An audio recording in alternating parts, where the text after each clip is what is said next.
샬롬. 하나님께서 오늘 또 새날을 주셨습니다. 이 밝은 날 하나님과 함께 멋지게 오늘 하루도 살아볼까요? 우리 말씀 잠언입니다. 25장 1절에서 9절까지 9절까지 보도록 하겠습니다. 이것도 솔로몬의 잠언이요 유다 왕 히스기야의 신하들이 편집한 것이니라. 이를 숨기는 것은 하나님의 영화요 이를 살피는 것은 왕의 영화니라. 하늘의 높음과 땅의 깊음 같이 왕의 마음은 헤아릴 수 없느니라.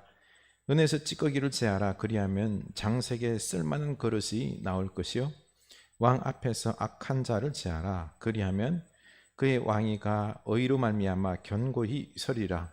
왕 앞에서 스스로 높은 채 하지 말며 대인들의 자리에 서지 말라. 이는 사람이 내게 이리로 올라오라고 말하는 것이 내 눈에 보이는 귀인 앞에서 저리로 내려가라고 말하는 것보다 나음이니라. 너는 서둘러서 나가서 다투지 말라. 마침내 내가 이웃에게서 욕을 보게 될 때에 내가 어찌할 줄을 알지 못할까 두려우니라. 너는 이웃과 다투거든 변론만 하고 남의 은밀한 일은 누설하지 말라. 아멘. 이 말씀이 우리에게 지혜의 말씀이 될 수 있기 원합니다. 오늘 말씀 보면은요, 히스기야 왕의 신하들이 편집한 솔로몬의 잠언이다라고 말하고 있습니다. 이렇게 25장부터 29장까지 이 히스기야의 신하들이 솔로몬의 이 잠언을 편집한 내용인데요. 왕의 그 교훈들, 그리고 또한 말을 어떻게 조심할 것인가, 말들에 대한 지혜를 두드러지게 다루고 있습니다. 솔로몬이 지혜자다라고 하지만 그는 하나님의 그 깊으신 뜻을 헤아리기에는 아주 부족할 뿐입니다. 그래서 그는 겸손히 하나님께서 계시하시는 이 지혜를 듣고 깨닫고 알 뿐이었습니다. 2절 보면 이를 숨기는 것은 하나님의 영화요 이를 살피는 것은 왕의 영화니라. 하늘의 높음과 땅의 깊음 같이 왕의 마음은 헤아릴 수 없느니라. 여기서 히스기야의 신하들은 솔로몬의 지혜가 하늘의 높음과 그리고 땅의 깊음 같이 왕의 마음은 헤아릴 수 없이 많다라고 말을 합니다. 솔로몬의 지혜가 이토록 탁월했음을 칭찬하며 탐복하고 있는 것이죠. 그러나 솔로몬이 이렇게나 지혜롭다라고 말하지만 하나님의 깊고 넓고 넓은 지혜와 로고스 말씀을 다 알려주신 것이 아니라 도리어 숨겼다는 것입니다. 그 이를 숨기는 것은 하나님의 영화요. 보십시오. 바로 하나님은 무궁무진한 지혜와 로고스를 다 솔로몬에게 말한 들 다 깨달을 수 없는 것입니다. 솔로몬이 알아들을 수 있을 정도로 말씀하시고 더 깊은 넓은 지혜의 말씀은 숨길 수밖에 없다라는 것이죠. 오늘날 과학주의 시대에 이 밝혀지는 이 우주와 창조의 이 원리들이 있죠. 운행의 법칙들, 이런 이 과학주의 속에서 밝혀진 것들, 상대성 이론을 가지고 고대 사회에 가서 이걸 설명한들 그들이 깨닫겠습니까? 모르는 거예요. 전혀 이해가 안 가는 거죠. 또 저 먼 미래 속에서 이 창조의 원리와 그리고 이 섭리의 법칙들이 있죠. 이걸 또 지금 우리에게 가져와서 설명한다고 하면 우리가 깨달을까요? 전혀 모릅니다. 이처럼 하나님의 창조 원리와 다스림의 법칙은 이거는 무궁무진합니다. 우리 인간이 그 원리를 다 깨달을 수가 없는 거죠. 그래서 내가 아는 게 다 아는 게 아닙니다. 하나님이 우리의 때에 맞게끔, 우리의 수준에 맞게끔 알려줄 때 우리가 아는 것입니다. 이 지혜의 원리를 우리가 알아야 된다는 거죠. 그래서 일을 숨겼다, 다 알려주지 않고 숨겼다라고 표현하는 것입니다. 우리가 다 알 수도 없죠. 그래서 우리는 겸손해야 합니다. 하나님께서 우리에게 계시한 만큼만 우리는 알 수 있습니다. 우리는 아무리 많이 알려줘도 그 하나님의 계시와 지혜를 우리가 알 수 있을까요? 모릅니다. 그래서 일을 살피는 것은 왕의 영환이라. 바로 솔로몬은 하나님께서 계시하는 것을 겸손하게 살피고 깨닫고 나의 지혜로 만들었다라는 거죠. 그랬더니 백성들이 보기에, 히스기야 신하들이 보기에 헤아릴 수 없는 하나님의 지혜를 닮았다라고 왕을 칭송하고 있는 것입니다. 우리는 하나님의 지혜와 말씀을 조금만 깨달아도 온 세상 사람들에게 지혜자로 칭송을 받을 수 있는 것입니다. 그래서 겸손한 지혜자가 되어야 합니다. 그래야지 지혜를 깨달을 수 있는 거죠. 그런데 아주 어리석은 지도자들이 많습니다. 이 자기 뜻을 이게 하나님의 뜻이다라고 그냥 오판에서 막 사람들에게 우겨 넣듯이 세뇌를 시킵니다.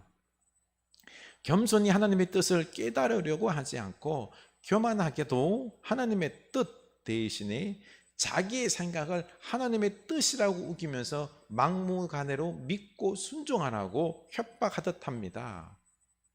이런 종교자들, 지도자들이 의외로 많습니다. 그래서 자기 욕심을 채우는 거죠. 자기가 뜻한 바를 이루는 것입니다. 의외로 너무 확신에 차서 이렇게 말을 해버리니 사람들이 진짠가 보다 하고 하나님 뜻인 줄 알고 순종했다. 훗날 후회하는 일들이 많습니다.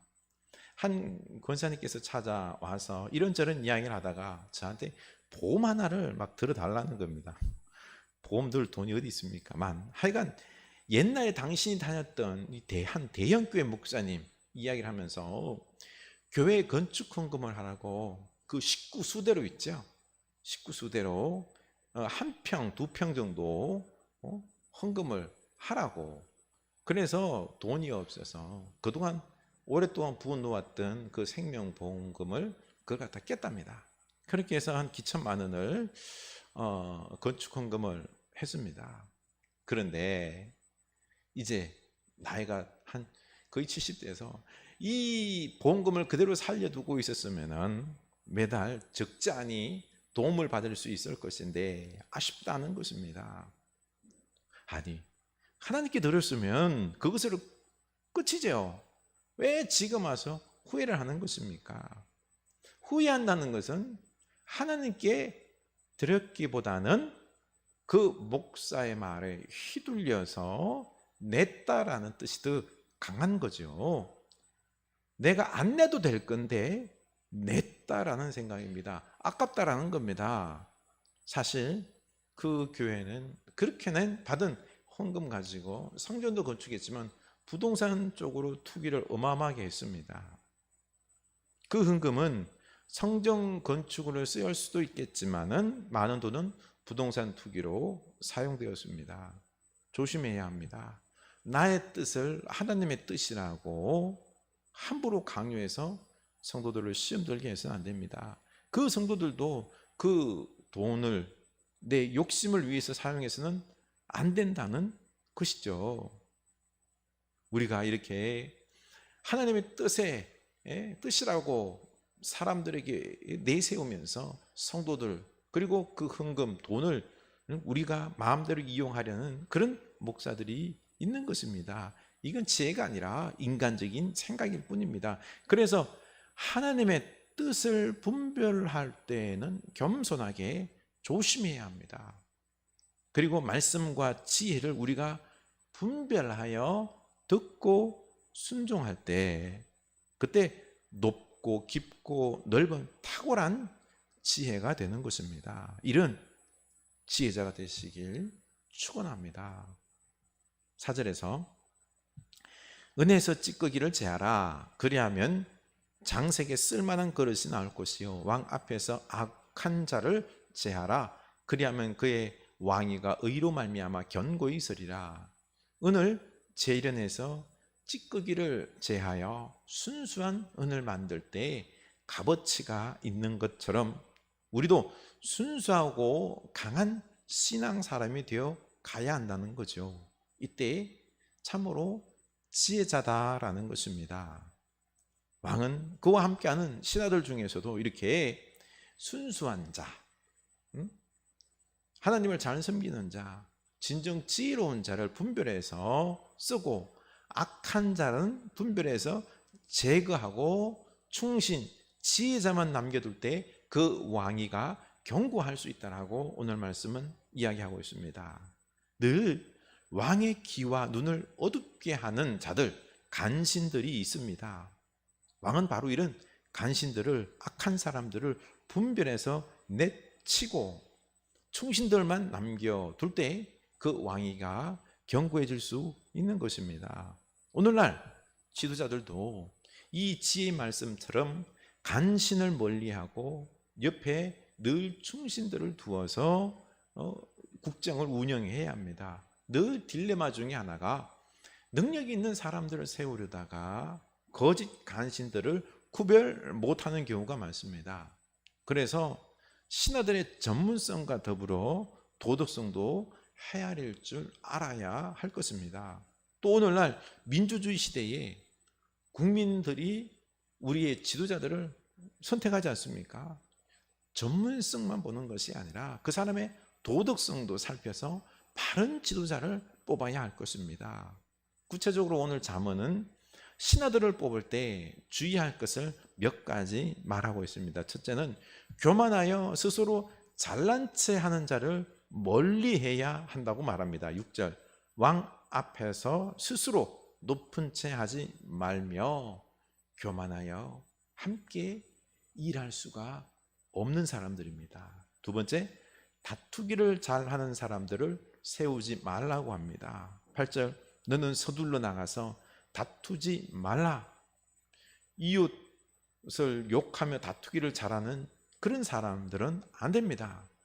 오늘날 우리 정치권 지도자들이 싸움과 막말하는 그런 사람들이 얼마나 많습니까? 셋째, 비판할 때 예의를 갖추는 자를 선택하라고 합니다. 변론할 때 남의 은밀한 것까지 다 덜추며 욕보이려는 자를 쓰지 말라고 합니다. 넷째, 경우에 합당한 말을 잘하는 금쟁반과 같은 사람을 쓰라고 말합니다. 다섯째, 추수 때 시원한 얼음 냉수처럼 충성된 사람을 세우라고 말씀합니다.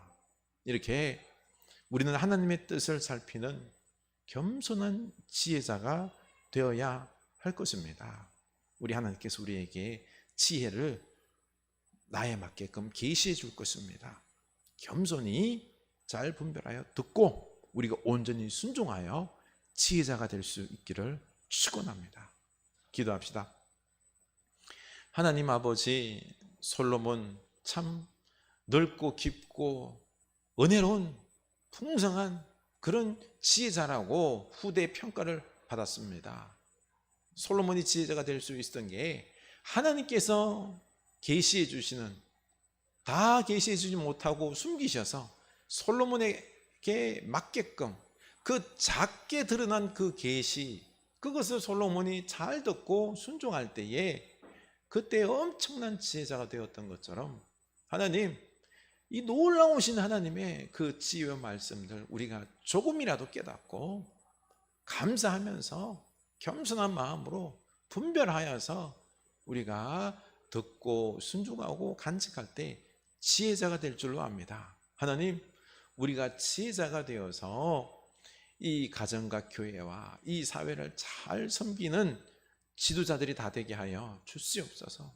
오늘날 참 지혜 없는 지도자, 간신과 같은 지도자 많습니다. 우리 충성스러운 지도자가 되어서 이 나라를 살리는 주의 지도자들이 다 될 수 있도록 하나님, 우리로 지혜롭게 하여 주시옵소서. 지혜로운 지도자를 뽑을 수 있는 우리들이 되게 하여 주시옵소서. 지혜로운 지도자가 될 수 있도록 이 나라를 잘 다스릴 수 있게 해달라고 기도하는 우리들 되게 하여 주시옵소서. 예수님 이름으로 기도드립니다. 아멘.